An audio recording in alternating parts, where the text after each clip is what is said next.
चलो भाई शुरू करो। पहला सवाल क्या है?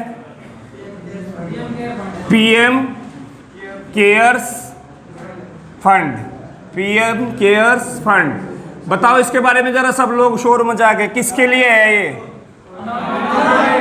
कोविड की वजह से, ये कोविड की वजह से जो है ये फंड जारी किया गया। किसकी वजह से? कोविड की। कोविड की फुल फॉर्म क्या है? Corona virus disease. डिजीज का मतलब क्या होता है? बीमारी। कोरोना वायरस डिजीज, डिजीज का मतलब क्या होता है? बीमारी। अच्छा, कोविड के लिए की, किसके लिए की? अनाथ। किसके लिए की भाई? अनाथ बच्चों के लिए, अनाथ बच्चों के लिए। किसके लिए? कितना पैसा मिल रहा है इसमें? 10 लाख रुपए। 10 लाख रुपए कब मिलेंगे? 10 लाख रुपए जब वो 23 साल का हो जाएगा। 23 साल तक उसका गुजारा कैसे होगा? वजीफे के द्वारा। किसके द्वारा? वजीफे के द्वारा। ये वजीफा किसे मिलेगा? कानूनी अभिभावक को। किसे मिलेगा? कानूनी अभिभावक को। किसे मिलेगा? कानूनी अभिभावक को। जब बच्चा 18 से 23 साल का होगा, 18 से 23 साल का, तो उस समय क्या मिल रही होगी उसे? छात्रवृत्ति या वजीफा। छात्रवृत्ति या वजीफा क्या मिल रहा होगा? छात्रवृत्ति या वजीफा। जब 23 साल का पूरा हो जाएगा तो एक मुश्त रकम 10 लाख रुपए उसे दे दी जाएगी। तो ऐसे बच्चे जिन्होंने कोरोना के दौरान अपने माता और पिता दोनों को खो दिया, ऐसे बच्चे जिन्होंने कोरोना के दौरान अपने माता और पिता दोनों को खो दिया, यानी कि वो क्या हो गए? अनाथ हो गए। ऐसे बच्चों के लिए पीएम मोदी ने एक बहुत अच्छी शुरुआत की है, PM cares, PM cares fund. ठीक है, पीएम केयर्स फंड। समझ आया? इसे नोट करो जल्दी, फिर दूसरे पॉइंट पे चलते हैं। एक अनाथ बच्चे के लिए है, अगर दोनों को अलग अलग अडॉप्ट किया है तो अलग अलग दोनों के अभिभावकों को 10-10 लाख रुपए मिलेंगे 23 साल होने के बाद बच्चों को। सॉरी, अगर एक ही गार्जियन है तो भी प्रत्येक बच्चे का हिसाब है ये, प्रत्येक अनाथ के लिए। और लगभग 600 बच्चे अनाथ हुए हैं। इतने बड़े बच्चे अनाथ नहीं हुए, लगभग 600 बच्चे अनाथ हुए हैं भाई। 600 बच्चे, 600 परिवार नहीं, 600 बच्चे, 600 बच्चे अनाथ हुए हैं। 600 बच्चे अनाथ हुए हैं अभी तक लगभग। कोविड में 600 बच्चे अनाथ हुए हैं। दूसरा पॉइंट लिखो, तम्बाकू कितने लोग खाते हैं मुझे छोड़ के? तम्बाकू कितने लोग खाते हैं?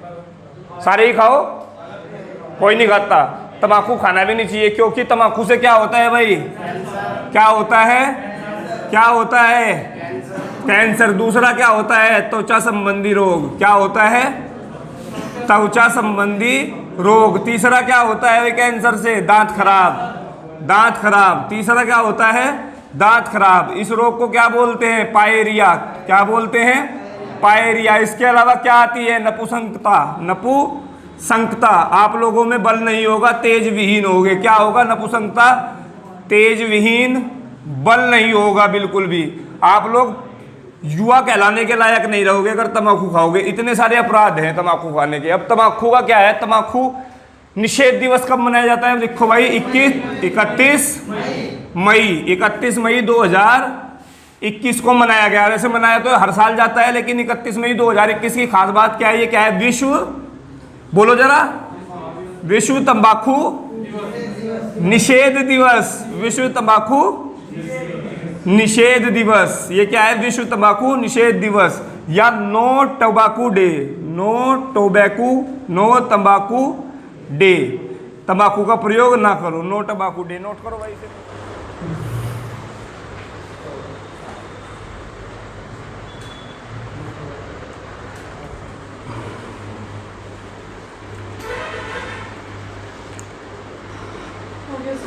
हो गया?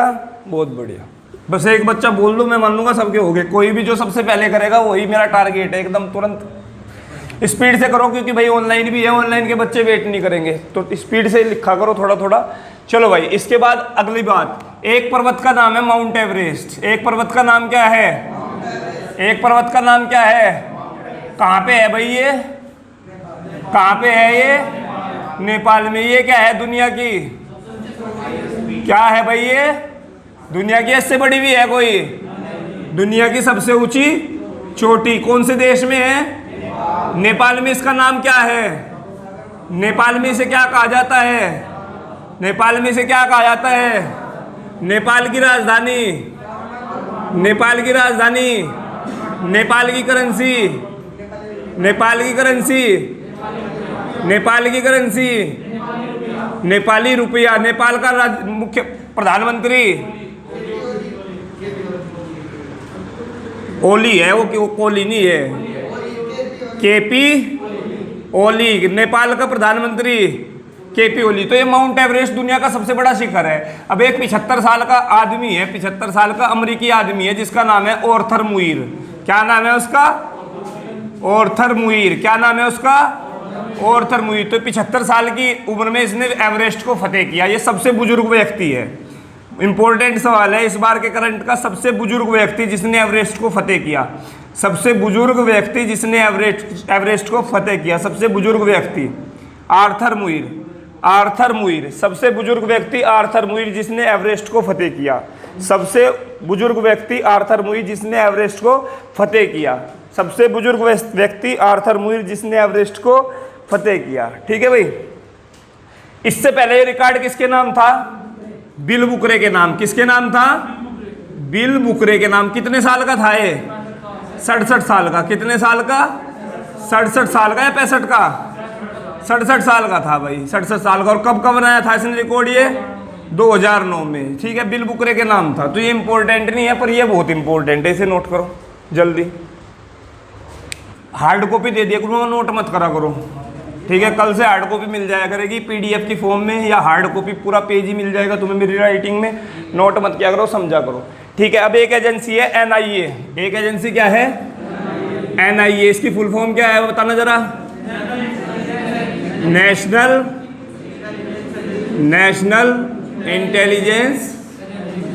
हिंदी में क्या कहते हैं इसे? राष्ट्रीय यानी केंद्रीय सतर्कता एजेंसी। केंद्रीय सतर्कता एजेंसी, शायद यही बोलते हैं या कुछ और बोलते हैं भाई? है भाई?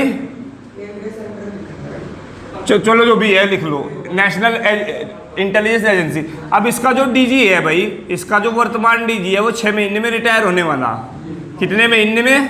6 महीने में रिटायर होने वाला। अब इसे जो है सारी जिम्मेदारी एक आदमी को ट्रांसफर करनी थी ताकि वो 6 महीने में सारा काम अपना सीख जाए। उसका नाम क्या है? क्या नाम है उसका? उसका नाम क्या है?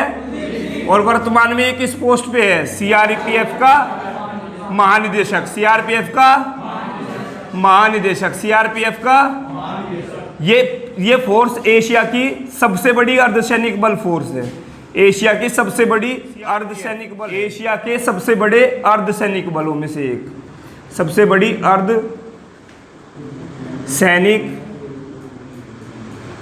अर्धसैनिक बल, दुनिया का सबसे बड़ा अर्धसैनिक बल है सीआरपीएफ। अब इन्हें क्या कहा जाता है? अर्धसैनिक। अर्धसैनिक, ये पूरे सैनिक नहीं है, अर्धसैनिक है। क्यों कहा जाता है इसके बारे में पता चलाओ? क्योंकि हमारे पास तो 2 लाख ही सैनिक हैं बस, और जबकि अंदर क्या है? एशिया की सबसे बड़ी फोर्स हमारे पास है CRPF, central reserve police force. सबसे बड़ी है ये एशिया की टुकड़ी। ठीक है भाई, नोट कर लिया? आगे लिखो। महानिदेशक एक क्यों है? महानिदेशक, निदेशक, डायरेक्टर को बोलते हैं, डायरेक्टर जनरल। अध्यक्ष अलग होता है।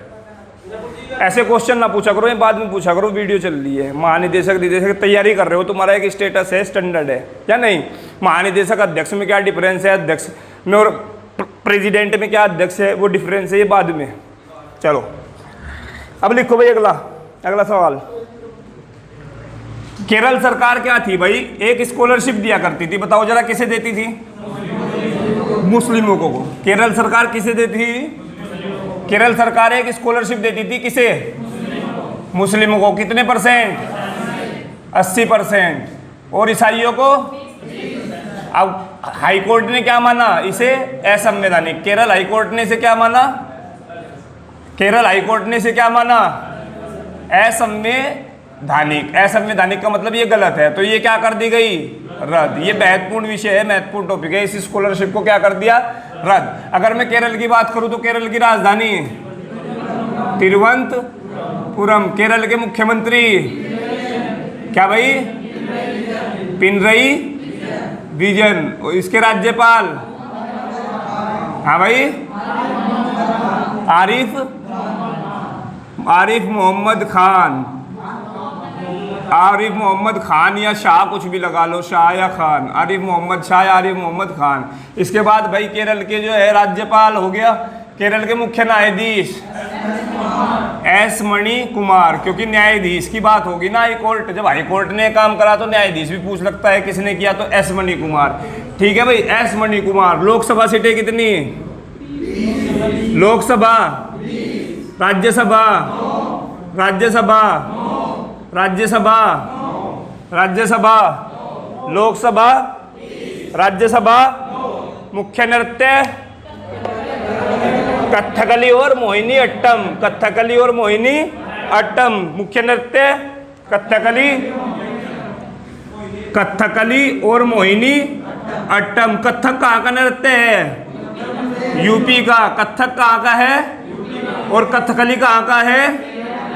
भाषा कौन सी बोली जाती है? भाषा कौन सी बोली जाती है? भाषा कौन सी बोली जाती है? भाषा कौन सी बोली जाती है?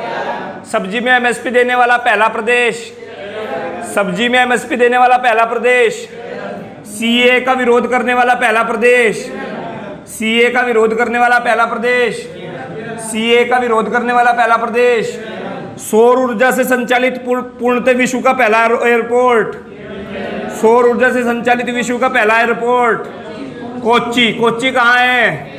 केरल में। सोलर ऊर्जा से, पूरा का पूरा एयरपोर्ट केवल सोलर ऊर्जा से चल रहा है, पूरा एयरपोर्ट जो है सोलर ऊर्जा से चल रहा है, यानी कि सोलर प्लेट लगी है, एयरपोर्ट पूरा उससे नियंत्रित हो रहा है। ऐसा विश्व का पहला एयरपोर्ट हमारे भारत में है और वो भी केरल राज्य में है। ठीक है भाई, नोट करो फटाफट। Digital education Kerala, digital education Kerala, note करो फटाफट। असम ने भी एक शिशु, जिस तरह प्रधानमंत्री ने एक योजना शुरू करी थी पीएम केयर फंड्स, भाई ये कोरोना जो है इस बार पूरा चर्चा में रहेगा, कोरोना जो है पूरा चर्चा में रहेगा, पूरी अर्थव्यवस्था हिला दी विश्व की, तो कोरोना से सवाल आने की संभावना ज्यादा है। कोरोना इस बार पूरे जो है चर्चा में रहेगा। तो लिखो, असम में शिशु सेवा योजना शुरू की, असम में शिशु सेवा योजना, असम में शिशु सेवा योजना, असम में क्या शुरू की? शिशु सेवा योजना। किसके लिए शुरू की? फिर वही कोविड-19 के अनाथ बच्चों के लिए, कोविड-19 के अनाथ बच्चों के लिए, कोविड-19 के अनाथ बच्चों के लिए। इसमें क्या करेगी? असम सरकार देगी 3500 रुपये महीना। असम सरकार कितना देगी? 3500 रुपये महीना। और केंद्र सरकार कितना देगी? 2000 रुपये महीना। ठीक है, केंद्र सरकार क्या देगी? 2000 रुपये महीना। कोविड में क्या किया इन्होंने? 3500 रुपये महीना तो देगी राज्य सरकार, 2000 रुपये देगी केंद्र सरकार, 2000 रुपये देगी केंद्र सरकार। किस लिए? बच्चे के कौशल विकास के लिए, बच्चे के कौशल विकास के लिए और उसकी पढ़ाई लिखाई के लिए जो खर्चा है वो अभिभावकों को देगी। पढ़ाई लिखाई के लिए लगभग 5500 रुपये महीना जो है बच्चों को मिला करेंगे। असम में जो है ये पॉलिसी लगाई है। ठीक है, अगर माता पिता नहीं है तो फिर उन्हें जो है किसी संस्थान में पढ़ाई लिखाई के संसाधन में, आवासीय विद्यालय, अगर माँ बाप या अभिभावक नहीं है तो उन बच्चों को आवासीय विद्यालय या संस्थानों में भर्ती करा दिया जाएगा और उनका सारा खर्चा सरकार वहन करेगी। क्या संस्थानों में भेज दिया जाएगा, सारा खर्चा जो है सरकार वहन करेगी। केंद्र और राज्य दोनों मिलके सरकार वहन करेगी, केंद्र और राज्य दोनों मिलके, केंद्र और राज्य दोनों मिलके। अब लिखो भाई, असम का मुख्यमंत्री सर्बानंद, वो नहीं है फिलहाल, है भाई? क्या नाम है? हेमंत बिस्वा शर्मा। लिखो भाई, हेमंत बिस्वा शर्मा, हेमंत बिस्वा शर्मा, बहुत बढ़िया भाई, शाबाश बच्चों, हेमंत बिस्वा शर्मा। असम में जो है एक बहुत बड़ा राष्ट्रीय उद्यान है, नेशनल पार्क है काजीरंगा। एक दांत वाले, एक सींग वाले गैंडे के लिए परमित है। लिखो ये काजीरंगा राष्ट्रीय उद्यान, काजीरंगा राष्ट्रीय उद्यान। मुख्यमंत्री क्या है भाई, बताना जरा दोबारा। हेमंत बिस्वा शर्मा, हेमंत बिस्वा शर्मा। मुख्यमंत्री क्या है? हेमंत बिस्वा शर्मा। दो चीजें आपको याद करके लानी है, ढूंढ के लानी है। राज्यपाल कौन है? जगदीश चंद्रमुखी, जगदीश मुखी, जगदीश मुखी राज्यपाल। चलो, एक पार्क है जिसका नाम क्या है, काजीरंगा। ये हर बार पूछा जाता है भाई, बहुत पूछा जाता है। काजीरंगा नेशनल पार्क, इसकी खास बात क्या है, यहाँ एक सींग वाले गैंडे पाए जाते हैं। एक सींग वाले गैंडे, गैंडा, एक सील वाला गैंडा। इसके बाद इनका जो है प्रमुख त्योहार क्या है, प्रमुख नृत्य क्या है, बिहू। प्रमुख त्योहार है, प्रमुख नृत्य है, दोनों है, बिहू। इसके बाद एक माजुली नदी द्वीप है, माजुली नदी द्वीप, उसके बारे में बता भाई सागर, तू ही बता। माजुली नदी द्वीप का क्या मतलब है, कौन सी क्या खास बात है इसकी। ब्रह्मपुत्र नदी के किनारे पे माजुली नदी द्वीप है भाई, माजुली नदी द्वीप। ये भी जो है आसाम में ही है, लिखो माजुली नदी द्वीप। एक जोगी गोपा प्रपात है, जोगी गोपा लिख लो, इसे डिटेल में फिर बाद में समझाऊंगा मैं। जोगी गोपा प्रपात है, प्रपात लिख लो, जलप्रपात, जलप्रपात झरना, जोगी गोपा जलप्रपात। जब जलप्रपात पढ़ाऊंगा, नहरें पढ़ाऊंगा, तब डिटेल में लेंगे, अभी करंट कर चल पे हो, ठीक है भाई। इसके बाद लिखो नेक्स्ट पॉइंट, इसके बाद नेक्स्ट पॉइंट एक है गोवा। गोवा दो भागों में बटा हुआ है, देख लेना, एक पुराना गोवा, एक नया गोवा। गोवा की राजधानी क्या है, गोवा की राजधानी क्या है, पणजी। एक पुराना गोवा, एक नया गोवा। नए गोवा में राजधानी है पणजी। तो यहाँ से लेके यहाँ तक जो है, यहाँ से लेके यहाँ तक जो एक चीज इससे जोड़ा गया, किस चीज से जोड़ा गया बताओ जरा, किसी को नॉलेज हो तो। किस चीज से जोड़ा गया, क्रूज से, पानी के जल, क्रूज एवं फेरी सेवाओं से जोड़ा गया। पुराने गोवा को नए गोवा से क्रूज एवं फेरी सेवाओं से जोड़ा गया। किससे जोड़ा गया, क्रूज एवं फेरी सेवा, नावों से जोड़ा गया, क्रूज एवं फेरी सेवाओं से जोड़ा गया। पुराने गोवा को नए गोवा से, पुराने गोवा को नए गोवा से क्रूज एवं फेरी। वो बोलते ना क्रूज जहाज पे जाऊंगा मैं, क्रूज जहाज पे, तो क्रूज होता है माल ढोने वाला सेल, मतलब पर्यटकों के लिए क्रूज वगैरह का इस्तेमाल होता है, क्रूज जहाज। तो क्रूज एवं फेरी सेवाओं से जोड़ा गया पुराने गोवा को नए गोवा से। ये पॉइंट याद रखना, लिखो भाई। किसने करा इसका उद्घाटन, मनसुख मंडाविया। मनसुख मंडाविया, मनसुख मंडाविया, मनसुख मंडाविया। ये क्या है, केंद्रीय पतन पोत और जल राज्य मंत्री। केंद्रीय पतन पोत मंडाविया। अरे भाई केंद्र का मंत्री है यो, मनसुख मंडाविया, मनसुख मंडाविया। और ये क्या है, केंद्रीय पतन पोत एवं जल राज्य मंत्री है, जल राज्य मंत्री है, राज्य मंत्री है, इसलिए इसका नाम ज़्यादा ना सुना हुआ आप लोगों ने, जल राज्य मंत्री है, ठीक है भाई। इसके बाद लिखो, इसने क्या काम करा भाई, देखो क्रूज एवं फेरी सेवाओं से जोड़ा। और एक दूसरी फ्लाइंग जेट्टी भी लिख लो, दूसरी फ्लाइंग जेट्टी की स्थापना करी गोरी की। दूसरी फ्लाइंग जेट्टी ये क्या होती है, मैं वीडियो के बाद बताऊंगा। दूसरी फ्लाइंग जेट्टी यानी कि दूसरी हवाई जहाज की सेवाओं को भी आपस में जोड़ा, पुराने गोवा से नए गोवा के बीच, ठीक है भाई। ये बाकी जो डिटेल है वो एक्सप्लेन कर देंगे जब तुम्हें समझने आएगी वीडियो के बाद, क्योंकि लाइव वीडियो में कम से कम वीडियो को हो और ज़्यादा से ज़्यादा कंटेंट हो, वो ज़्यादा बेहतर है, ठीक है भाई। अगला चलो फिर नेक्स्ट।